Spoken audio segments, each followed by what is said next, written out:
one thing too about what you talk a lot and a lot of things you do, and this is going on things that you just said, the numbers, the diagrams, the way you break shit down, that's a very big part of what you do.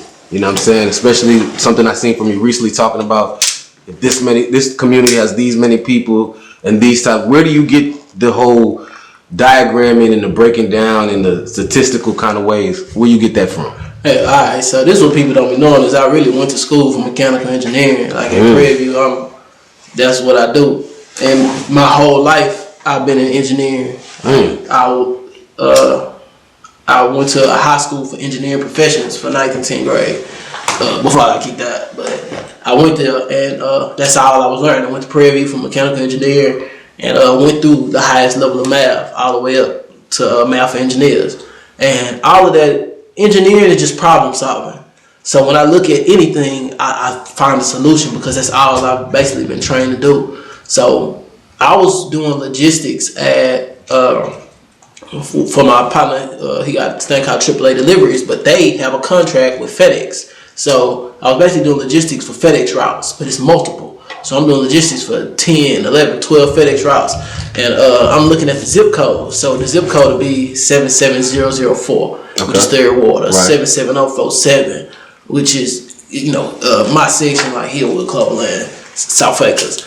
You got 77079, which is like the West and shit. Okay. So I'm looking at everything and seeing how people spend money. And people don't know that FedEx, UPS, the post office, bro, it's billions of dollars come through there every month just on fees for shipping, like $10 packages. So depending on your zip codes, you'll see how much money people spend, and you'll have to, pay your drivers, you'll have to pay your bills, you'll have to pay your supervisors, and then the business got to make money.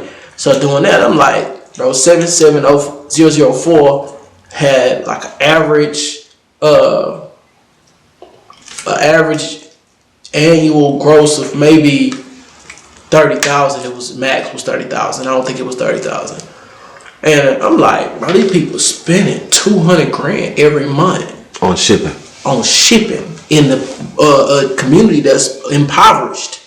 You know what I'm saying? Yeah. So what allows them to be able to spend to give away $200,000 to one company? Because I'm just doing FedEx. That don't include UPS and the United States Postal Service. And the corner store. And anything else they spend. I'm saying that just these FedEx one route, because there's multiple FedEx routes. You got home delivery, you got freight, you know what I'm saying? So you got express. So now, how can they spend $200,000 a month? And I started looking at the numbers of the Third Ward. And Third Ward had 40-something thousand people, like 15,000 homes or something like that. So I'm like, man, if it's 40,000 people stay here and 15,000 homes, that means it's at least 10,000 families, because every home is a family. Right. So I'm like, it's 10,000 families. Every family could literally put $20 in a pot and have an extra $200,000 a month to circulate in the community, because everybody always talking about gentrification. Yeah. And I don't know if they think gentrification is something like only white people can do. So my partner sip on it. He always say like gentrification not bad, just depending on who doing it. So if you want to make your neighborhood better, the only problem is nobody decided to do it, but it's because we don't have that big money like that. So I'm saying the ways that we can get big money is to work together and to do business together.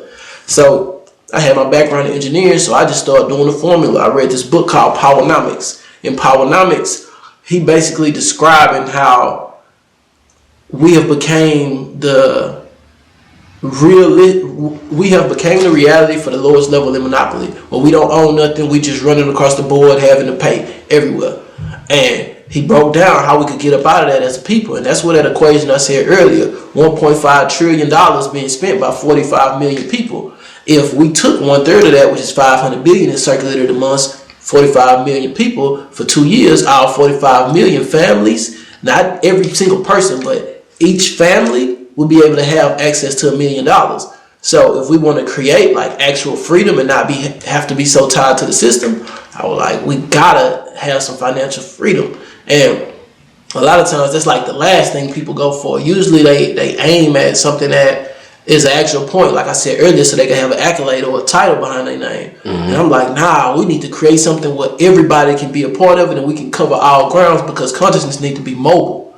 So whatever we can think about, we need to have arms and legs to be able to walk and do the work, and it need to be in people. That's our human resources.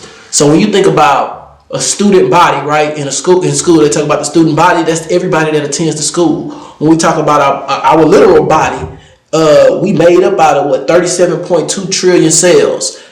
That's a bunch of things working together. And when you zoom in on them, you're gonna get, at the subatomic level, you're gonna get atoms. And when you zoom in on them, you're gonna get an energy. And that energy we all have access to because that's what make up the planet, those elements I was talking about earlier. So if we're gonna change something, then all we have to do is really tap in and see what makes sense. And since we got a formula to do it, I said, all right, we're gonna take $20 a month. My goal was to end poverty when I first started. Every time somebody asks me what I want to do is end poverty. I still want to end poverty, but it's more or less about creating the awareness that we don't have to be tied to any system. So when you're talking like numbers like this, and especially like you're using the internet as your tool, and then you're talking to a community and you're trying to get people, you're trying to galvanize people to put money in pots or put money in invest and let you guide them with money. In this day and age, the whole scammer thing probably comes to you a lot. Do you hear a lot of that? All the time. And not only like people, but it's more or less about people that's just not going to do it because they feel like it's a scam rather than people saying something is a scam. But people be scamming. So earlier when I was talking about things getting distorted by the real, but you could tell the real, you could look at it and see that it's real. So that's why you have to look at people's background because you have to see what they turned down.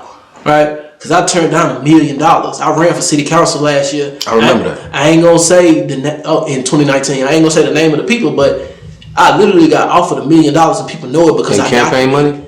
In let you be the face of gentrification money. Okay. I literally didn't. It ain't just $1 million turned down. I'm finna tell you the full fledged down. You finna get an inside scoop, right? I ain't gonna tell you people name. Come on with it. But I'm running for city council, District D, which is the South Side, 3rd Ward, Sunnyside. And they started telling me to meet up with these different families. And one of them was the Bush Foundation. So, you know what I'm saying? That's how I tell you how deep it is, and the movies and all this, right? But they wanted to create a contract to where, say I'll be the face and I push this, but I get $300 million to manage. 3% go to me. 3% is more than $1 million. So I tell people I turned down $1 million, but that was because they said I would leave with $1 million that day. You know what I'm saying? That's signing bonus. That would be when I leave, I'm a millionaire, and I get to manage another 300 and something million, and I get 3% of that contract. Right. So that's another 9 million. You know what I'm saying? Right. But we turned it down because I'm like, bro, who are y'all talking to? Y'all don't know me, huh? Because he followed me on the ground. He the DM me and everything. I'm like, bro, what's wrong with y'all? Y'all don't know y'all dealing with? And, I don't know. I guess they thought I was. Now I see why people say like they try to buy you, and you could go left because I could have been a millionaire in a day. Right. And really, I could have presented everything like it was right. Remember, I say sometimes people sacrifice what they know to be true to just get on, so then they try to do the right thing on the back end. No, you got to do the right thing from the door. But a lot of people get in because they willing to let people fuck them over, or they willing to fuck other people over. I ain't. And it's